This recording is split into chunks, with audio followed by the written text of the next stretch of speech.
and welcome to Just Plain Wrong, the podcast where three Mennonite librarians discuss depictions of Amish, Mennonites, and other plain groups in popular culture. This week, we are discussing Belle, an Amish retelling of Beauty and the Beast by Sarah Price. And joining us this week is Elyssa Everling, a reader of Amish fiction and librarian in Central Indiana. I know Elyssa through book club, so shout out to the amazing ladies of the Reading Between the Wines book club. And I mean that, like when I moved to Indy, I did not know a lot of people, and someone I knew through Library World invited me to the book club, and they're just an amazing, fun, welcoming group of women. So Elyssa, thank you for being here today. We're gonna start by letting you add to that introduction, and also please tell us about your experience as an Amish romance reader and how you came to appreciate it. Oh, well, thank you, Erin and friends, for having me. I'm super excited to talk Amish romance because it's just like my favorite thing to read. My palate cleanser between my more serious books. And I happened upon it when I was just on Amazon looking at what was coming soon. And I saw Belle, an Amish retelling, and I actually have it sitting here with me. And I was like, oh, I love Beauty and the Beast. This is going to be great. And so I bought it, and I actually have a Facebook status from that day where I was like, hell is frozen over. I purchased an Amish romance. Like, I am not the type to read an Amish romance, but they're fun. I mean, you've already sort of touched on this, but can you speak a little bit about the appeal? Like you've said, it's a palate cleanser, but is it more than that? And you can speak about both you and like why you think your library patrons read these books. Well, I like it because it requires 0 brain cells and I don't have to think about it. And I just love the random scripture thrown in. Like, I just think that's so great. I don't know why. It's just so different. And then it's like 250 pages of them like not touching, and then they kiss, and then like there's a wedding, and then like 9 months later in the epilogue, there's a baby. And I'm just like, there's always a baby in the epilogue. There is. So like, it's just nice. And then you just know how it's going to end.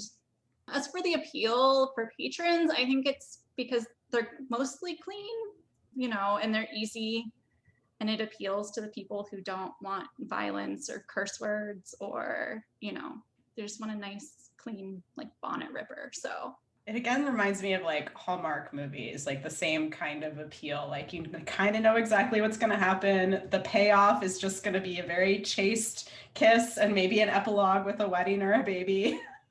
Right. I remember I read, I don't remember which one it was, but it was an Amish romance, and like they were making out in the buggy, and I was like, this is not what I read this for. Like, I'm like, what is going on? So how are these books received at your library? Are they popular? I think they are. Since the pandemic, we've been a lot slower, so I don't feel like I've been asked about them, but they used to be pulled out in like their own section, and then I filed them in with like the other paperbacks, and people are like, what'd you do with all your Christian books? And I'm like, no, they're there. You just have to like look for them. So like they definitely are still popular. So the three of us are Mennonite, which is why we have this podcast. And I know from Facebook that you are Episcopalian. So we thought it would be kind of fun, since we talk about stereotypes a lot about like Mennonites. Like, are there stereotypes of Episcopals or Episcopals? Is that right? Okay. Yeah. So my favorite is actually in the form of a joke, and a priest actually told me this one, and he was like, wherever 2 or 3 are gathered, there's sure to be a fifth. So we like to drink. That's great. We also, have the 7 sacraments. And so the 8th one is coffee, because there's always coffee hour afterwards. Those are like the big ones I can think of. It's like my personal motto in life, because I love to joke about religion and God, because I think you have to have a sense of humor about it, is that a little heresy is good for the heart. So I always like to joke that there's like a little special place in hell for me, because like I believe all of it. I'm super traditional, not conservative, traditional. But then I say a lot of really inappropriate things. And so I'm like, this is not good, right? But that's the mark of a good religion, I think. I really like that. How did you say it again? A little heresy is good for the heart? Yeah, a little heresy is good for the heart. That's awesome. I love that. Yeah. Our last question about you and Episcopalians is, so we obviously know what Amish romances look like, but like what would an Episcopalian romance look like? Oh my gosh. I feel like it would just be like a coffee date after church where you talk about like your favorite church season, or like how you like to match your outfit to the church color, because like the year is coordinated, right? And you all wear red on Pentecost. Like that's just what you do. And then I don't know. I can imagine it though. All right. Well, one more question for all of us before we head into our book summary and chatting about Belle. This book is a retelling of a fairy tale. So our opener question this week is, what's your favorite fairy tale? Or to broaden it, because I struggled to come up with a fairy tale, we could also go Disney movie or folk story or whatever. So Abby, how about we start with you?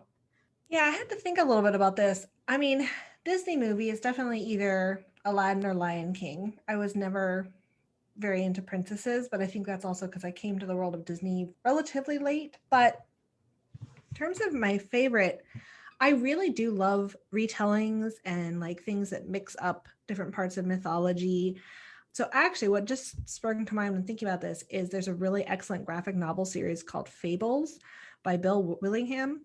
It's pretty long. I think there's like 13, 14 volumes, but it basically takes the fairy tales and whatnot and plops them down in a little portion of New York City with the idea that, I mean, they're not quite gods, but they're not quite human. They have this kind of interesting role. And of course they're intermingling. So like the big bad wolf is the sheriff. And of course, Prince Charming has had multiple wives. And anyways, it's just a really fun series. And it definitely plays a lot with this idea of taking fairy tales and kind of mixing them up or retelling them in interesting ways. How about you, Tilly? I am a sucker for a lot of different fairy tales. And I guess for the purposes of this question, I'll say that one of my favorite fairy tales and favorite Disney movies is, in fact, Beauty and the Beast. It is the Disney movie that I imprinted on as a young kid and watched every day for a year. And I still have sort of weirdly affectionate memories of watching it, even though there were certain scenes where I always hid behind the couch, like when she's leaving the house and the wolves are coming out and the Beast is fighting off the wolves. I always went behind the couch for that bit. So that has always been one of my favorites. It's been reinterpreted a lot, and I've enjoyed a lot of the interpretations. Like Robin McKinley rewrote the story twice, and I enjoyed both of those. So yeah, Beauty and the Beast, I guess. Tilly loves Beauty and the Beast so much that she refuses to watch any of the new versions that have come out. I will not watch the live action Disney version, even though I know I've listened to it, and I know many people whose taste I trust have said that it is worth watching, but I can't bring myself to do it, even if they made improvements. I can't. You're a purist. I guess I am. How about you, Elyssa? Oh, well, Beauty and the Beast, obviously, with all the books. I mean, what girl doesn't want a castle with a library in it, right? So this is interesting because I think Elyssa and Tilly are a little younger than me and Abby. And I, like Abby, really struggled to answer this question because like the Disney movies that were popular when I was a kid were like Little Mermaid and then Lion King a little later. But I also was not into princesses. I was and am more of a like Sesame Street Muppets girl than like a Disney girl. So I could talk for hours about the Muppets, but that's not this question. I will say that I am a sucker for musicals. So while I don't really have a favorite movie, I could sing most of the soundtracks of any Disney movie to you. And I'm a fan of like some of the newer ones where the princesses have a bit more, say in the outcome of their various plot lines. So like Frozen and Moana, even Tangled. I really like Tangled. I think it's underrated. Anyway, so I guess that's my answer to the question. So moving into our book summary. Again, we're reading Belle, which is a retelling of Beauty and the Beast. So our main character is Belle Byler, and she lives in an unnamed Amish community with her two older sisters and father, who is a farmer / inventor, but doesn't make much money doing either of those things. Belle's hobbies include cooking and cleaning, chastising her older sisters for not helping enough around the house, milking animals, reading, staring at sunflowers, and fending off the advances of Gabriel, who wants to court her. One day, her dad leaves with the horse and buggy for a nearby city in hopes of selling his latest invention. But on the day he should arrive home, a bad storm hits, and Belle and her sisters are super worried about him. When he finally does make it home, they learn he never even made it to the city. And just a few miles into the journey, like the buggy had broken, a horse got spooked and ran off, and he had to take shelter with Adam Hirschberger, an Amish recluse known as the Beast due to scars on his face from a fire. So while Belle's father was there, Adam learns of the financial woes of the Byler family and decides to buy the farm.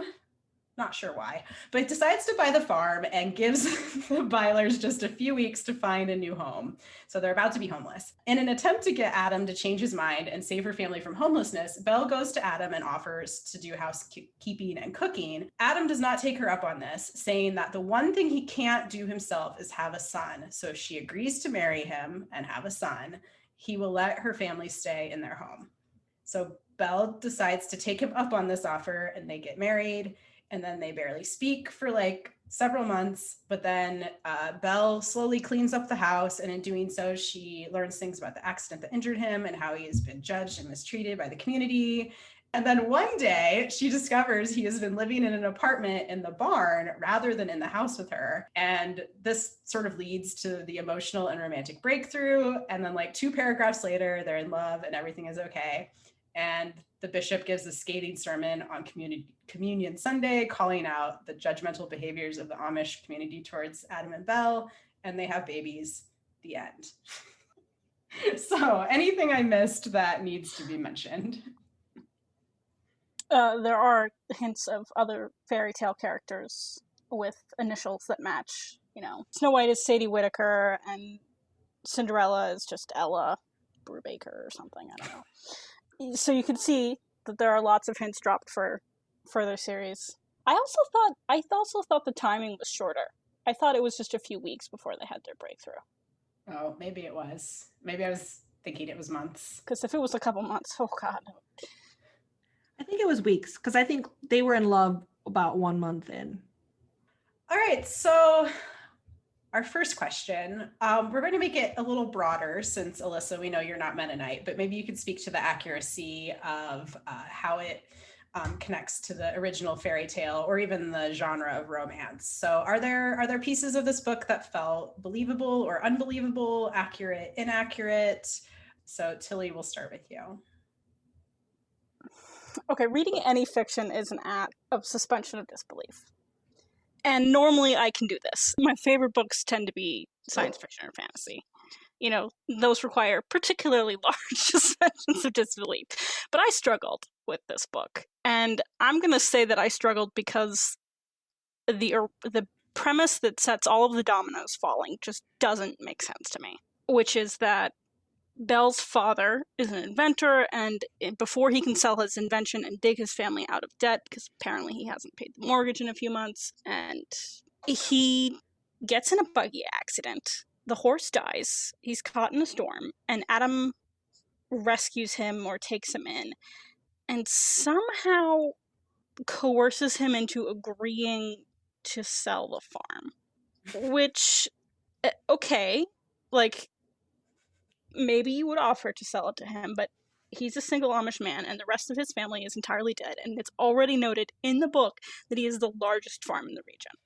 So he's one man taking care of a large farm, which he says he does all on his own, and apparently he does. We find this out later, because Belle offers to help him with the farm work, and he's like, no, I've done it alone before, and I don't need your help. And yet he's buying another farm. And also, it happens, like, overnight, apparently. Like, they don't realize that buying a farm is actually a kind of a complicated process. And if this is a highly Amish area, then there would be a lot of competition for the farm, because any couple setting up, you know, like a new life together would also want the farm. So why would you let one single man own 2 farms when it would be better for the community to share the wealth? So basically, this boils down to the dad says he gave his word he would sell the farm to Adam. So this just happens.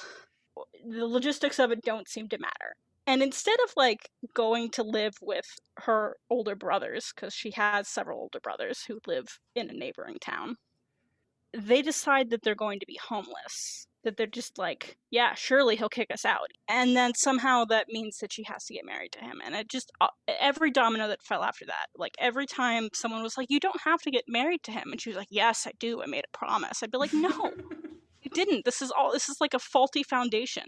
All of the decisions you're making are based on just like a terrible understanding of your own society. So that bothered me because he's clearly willing to put her in a position to take advantage of her and push her into marrying him, and that's like pretty coercive, and they both should have known better. So that's the big thing for me that felt unbelievable was that and then all of it. They took their promises very, very seriously in this book. Like giving your word was like, I don't know, a sacred vow. Abby, what do you have to add? It did feel like the author had some knowledge about Amish, at least to some extent. I think what I found amusing was some kind of oddly specific, slightly gendered observations about Amish life, which honestly, maybe these are correct in various places. I don't know. I just found it amusing. Like an example is on page 9. Like most Amish women, and some men too, she preferred the freedom of not wearing shoes and quite often went barefoot, even when she went into town. Again, possibly true, but I just was amused by the idea that it's the Amish women who go barefoot and not the Amish men. My favorite, though, was while she knew that many Englishers treated their pets as family, Amish men did not. And I was just kind of amused by that because I was like, so is it Amish women are pro pets and Amish men are not? Like, that seems like that's just, there's some conflict brewing there. But I did appreciate, and as a shout out, there was a shout out about meadow tea. There was a mention, which is one of my favorite beverages. So I was pleased to see that. The one Amishy inaccuracy that I'll throw in here is that early on, and I think this may have just been some sort of typo, or this is one of the author's first books, or Amish books maybe, I don't know. But in like chapter 2, it says, devoid of luxuries and modern amenities decreed by the Ausbund, which the Ausbund is the Amish hymnal. So I'm pretty sure she meant Ordnung there. Easy to screw up, but just kind of an amusing typo if you happen to catch that one. So Elyssa, anything to add about how it connected to the original fairy tale? Well, you guys have totally ruined it for me. Poking all the holes in it. But it's okay. I really liked all the nods to the fairy tale, the inventor father, and I mean it was unbelievable, yes, but that's okay. And like getting caught in the storm that happens in the original fairy tale, in the yellow dress. And that's really great. So I liked seeing all that tie in because I was a little concerned about how she was going to tie these fairy tales into Amish life. But one thing that was missing from Beauty and the Beast that I really thought was going to be in this book, but wasn't, was the whole like library showing up at his house. So at the beginning of the book, Belle goes to the store, she buys novels. It's very clear she's a reader. And in one of her first conversations with Adam, he asks her what she bought at the store and she says books, and he responds, I can't exactly remember what he says, but he responds in a way that I'm like, oh, later she's gonna find a like whole library in his house. And that never happens, and I was really surprised. The other thing I did like from the fairy tale, I understand the author not doing it because honestly I wouldn't know how to make it mesh with the Amish portion, but the whole idea of like furniture or magical servants or something that's helping keep the house going or the farm going, like I said, I can understand why you didn't try to incorporate that in an Amish setting, but I think it would have been really fun. I mean, but that's also just because that's been often one of my favorite parts about that fairy tale. So it's been a while since I've read the original, so I'm trying to remember what parts would have been more from the original fairy tale and what parts would have been from the Disney fairy tale. To me, it seemed to be following the Disney format more closely than the original, which I was fine with because I'm very nostalgic. But there wasn't like a Gaston subplot. I thought for sure we were going to get like some sort of mob mentality, or like if the Amish community was this broken in this area that it wasn't taking care of its people and it was allowing isolation and trauma to occur, that there would be whatever the Amish equivalent of an angry mob is. Yeah, like there wasn't even a threat too. of shunning or something. So in the second book, in Ella, I think it's Linda Troyer, the woman that owns the store, is Cinderella's stepmom, or Ella's stepmom. And they kind of get cast out by the bishop for mistreating her in the second one. So I think it's just at a later time. Like if you look at the whole story arc of the community. Okay. It's good to know that there are some ramifications, I guess. Yeah. So let's shift into talking about the romance. So how did you feel about Adam and Belle's relationship? What worked? What didn't work? Abby, we'll start with you. It was a bit of a rough start for me. I did not, and again, I can kind of understand the choices that were made, but Adam just came off, he didn't just come off, he was a misogynistic, traumatized jerk, which fits with the fairy tale, but I think, it was hard to see any charms for quite a while. And it was very much, it felt like it was Belle just being persistent past what I think would maybe be healthy in a relationship that took, it was, I think it went too much into the saint and sinner kind of, it felt like Adam was just the absolute worst and Belle was absolute perfection and portrayed, she was willing to persist in the face of not really reasonable treatment. That said, as they started to kind of figure it out, or, she kind of figured out his trauma a little bit. And I did appreciate some of the ways that as they transitioned, he also didn't turn into a completely different person. He was still kind of rough around the edges. Like he started to have impulses of trying to do good, but he really didn't know how. And I liked that. I did also like that this is the first Amish book. Now it was all completely clean the whole time, but because they were already married, there is a very clear sense of, once they finally share a bedroom, it is very clearly a good time. And that is unusual and a little bit refreshing in an Amish. And again, I will say this was completely clean. There wasn't like anything, but I was amused by that because like the traditional mold for these is that you skip anything that happens after the first kiss basically you go from first kiss to first kid and leave everything else out. So this one, it felt a little different because of the premise. So I really struggled at the beginning because Adam was obnoxious, but I did end up enjoying bits and pieces of the romance towards the end. Yeah, I agree. And the thing I wanted to talk about was something you already touched on. And that's like, I did appreciate that we saw some of the in-between. Like it didn't just skip to the epilogue where they were married and had kids, but it was just so shockingly fast. It was like, we barely talk. And then all of a sudden we have this breakthrough.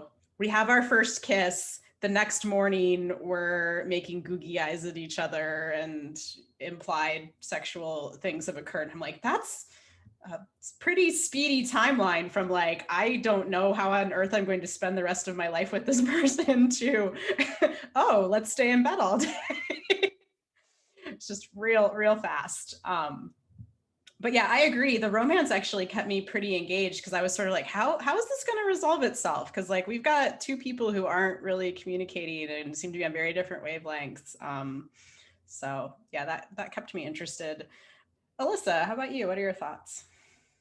So with every Amish romance, in particular this one, I'm always screaming, why don't you just communicate? Like if they would just talk to each other, like it would all be solved. And if she would quit just trying to guess what he's thinking, which I mean, I guess that's the plot for every romance, Amish or not.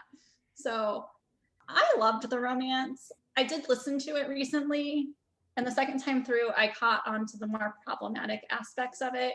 But the first time through, I think I was just in love with it so much that I didn't see it as problematic because I was like, well, it's Beauty and the Beast, which is problematic in and of itself, right? Mm-hmm. But yeah, no, I really liked it. Yeah, I'd echo particularly what Abby said, but also what you said too, it seemed like it was kind of a quick turnaround. I guess I was a little surprised by how astringent their dislike was at the beginning, or at least hers, because she gets to the point where, with the week before they get married and when they're actually married and she's living in a house, where she's just like, are we ever gonna have sex? He expects it. Like, he said he wanted a son, so we're gonna have to do it sometime. And she's on pins and needles wondering when something is gonna happen, and she's not like at a point where she is enthusiastic about it. Which had me kind of worried for a while, which is effective. I mean, it was at the point where she was nauseous and she was crying all the time, and I was like, this is terrible. This is, he really needs to tell her to relax or convey his expectations, or she needs to convey hers, because this is horrible.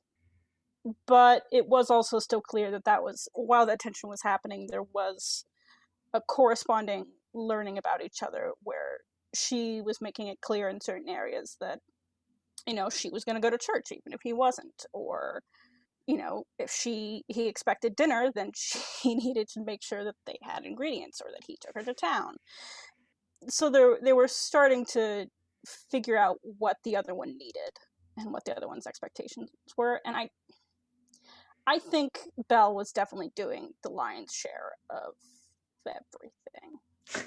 Like, I guess Adam had the roof over their head and the farm there and the money, but she was the one doing the cleaning, the cooking, the communicating, the going to town, the talking to other people, talking to the bishop. She was the one making any of the progress. And I guess, he was traumatized and isolated enough that he didn't know how to. I wish that there had been more from him rather than just the supposed generosity of letting her family stay in their house. And, like, sometimes relationships are just unbalanced that way, and people can manage it. And Belle seems to be okay with it, so I guess maybe I should be too. But she gave her word, so she gave her word, yeah. So yeah, I get mixed feelings on it, which is pretty typical for me in these books. All right. Our last question is about community, and we've already talked about this a lot, so I don't know if any of you have additional thoughts. But, we talk a lot in this podcast about community and how community plays a huge part of an Amish person's life. So, like, providing mutual aid instead of insurance, and, being in right communion before you'll, break bread together, things like that. And those all came up in this book as examples of how this community was not living up to what we would typically see as an Amish community's ideals. Sort of thoughts on how that played out, or anything to add to what we've already said? I think the only thing I would add is while yes, this community was very much not upholding a lot of the standards and goals that Amish communities have, or often, do for their members or for each other. I don't, in some ways, we all make mistakes. And I think sometimes a lot of these books put Amish on some pretty high pedestals, put Amish individuals and communities on pretty high pedestals. So it was kind of interesting to have a book where really the villain was the Amish community. That's definitely not typical. But at the same time, I think it is interesting because, yeah, we are fallible, and a lot of the things that cause this to go wrong, they do happen. And while this is a little bit surprising, it is not. Yeah, I guess I'm just saying Amish aren't perfect, and so to see a book where the Amish community is failing, and actually failing to the point of becoming the villain, was kind of an interesting twist on it. So I think the book maybe could have done a better job of portraying this as a kind of atypical thing, maybe playing it up as this idea of like, this is a broken community. But again, this is the first of a series, so it sounds like this theme gets played out in the rest of it as well. So I never thought of that, how the community itself is the villain. Interesting. Tilly or Elyssa, anything? Because there's no enchantress. Oh, sorry, it's true. There's no curse that we have to try and. Ditto. I mean, it's as angry as I am for this Amish community for failing our main characters. It is at least made clear that it is a failure, but that just seemed off to me, and that was the fact that no one seemed to know what had happened to Adam's family. Oh yeah. And that Belle finds this out by sneaking into a locked room and reading a newspaper article that tells about the fire where Adam became burned and his mother eventually died. And so she's starting to piece this together. And that just goes against everything I know about not only Amish communities, but Mennonite communities, probably any communities, which is that when something bad happens locally, people know about it for a long time. And I think about when I visit like my mom's hometown, which is St. Jacobs, Ontario. There are people that I've only met a couple times in my lifetime who I know things about because of, tragedies. Oh, so-and-so's farm lost their really great elm tree when Dutch elm disease came through. And we missed that tree. And that's the true tragedies of our time. Let alone when you hear about someone who's, crop got destroyed by a tornado or whose barn burned down. These things stick around even though I don't know them. I only know of them second or even third or fourth hand. They still get brought up when we're just in an area. So the idea that Belle didn't know and her father didn't know and none of their friends knew what specifically caused Adam's scars and what made him the way that the recluse that he was, that I was just like, no way. So that's an aspect of community life that didn't quite make sense to me. Yeah, no, that's, I think, true of any town, community, family, neighborhood, etc. Well, but before we move into our reviews, Elyssa, I know you've actually corresponded with the author about this book. So did you want to tell us any inside scoop? Like what have you learned from the author about this book? So she's written over 50 Amish novels, actually. This is not her first one. Her first one is a fictionalized version of her courtship with an Amish person that ended once they figured out that she was English. It's called Fields of Corn. Wait, so fictionalized version, but like, did she actually date an Amish person? She did. In college, she split her time between Pennsylvania and New Jersey. So she went and stayed with an Amish family and lived above their milk barn. And then I guess fell in love with the son and was courting him, but then they found out and they were like, no, can't do this. She's not Amish. Huh. And so she wrote in 1988, which is the year I was born. She wrote a book, like a fictionalized version of that courtship. So I kind of want to check it out now. So I have a quote from her, and don't agree with this. I'm a little actually disappointed by this quote, but I think it answers some of our questions maybe. The thing about classics is they have an underlying message that is often lost on people who either don't see it or don't read them anymore. I worry that in today's world of cancel culture, that these classics will be banned. Evil stepmothers are offensive. White privilege is offensive. Male dominance is offensive. What people often miss is the underlying message of literary illusions. By rewriting these stories in the Amish setting, people can still learn about overcoming challenges and prejudices in everyday life. They are classics for a reason. The beautiful thing about fairy tales and other classic stories is their themes transcend generational and geographic constraints. So, wow, there's a lot to unpack there. There is. It's a very heavy quote, and I paused when I read that because I disagree with that on a lot of levels. The idea that fairy tales and folk tales would be banned had never crossed my mind because they're everywhere. Like, they're are getting retold. Like, they're some of our most popular and enduring stories. So the idea that we're somehow going to, anyways, yeah, I would very much disagree with that premise. Let's just put it that way. Yeah. But she did say also that fitting these stories into the Amish setting is challenging. So, I mean, I was sold on it until this podcast. So, you know. We didn't want to ruin your love of this book. Sorry. Honestly, I hate read these things. Like, I never meant to fall in love with them. Like, I only wanted to make fun of them, but then they're just so endearing and they're so quaint. And it's just like comfort, you know? Oh, yeah. And problematic. A guilty pleasure is still a pleasure, you know? Yes, absolutely. So yeah, that is the correspondence I've had with the author. I'm stuck on that line from her quote where she said something like white privilege is offensive. Like, yeah, it is.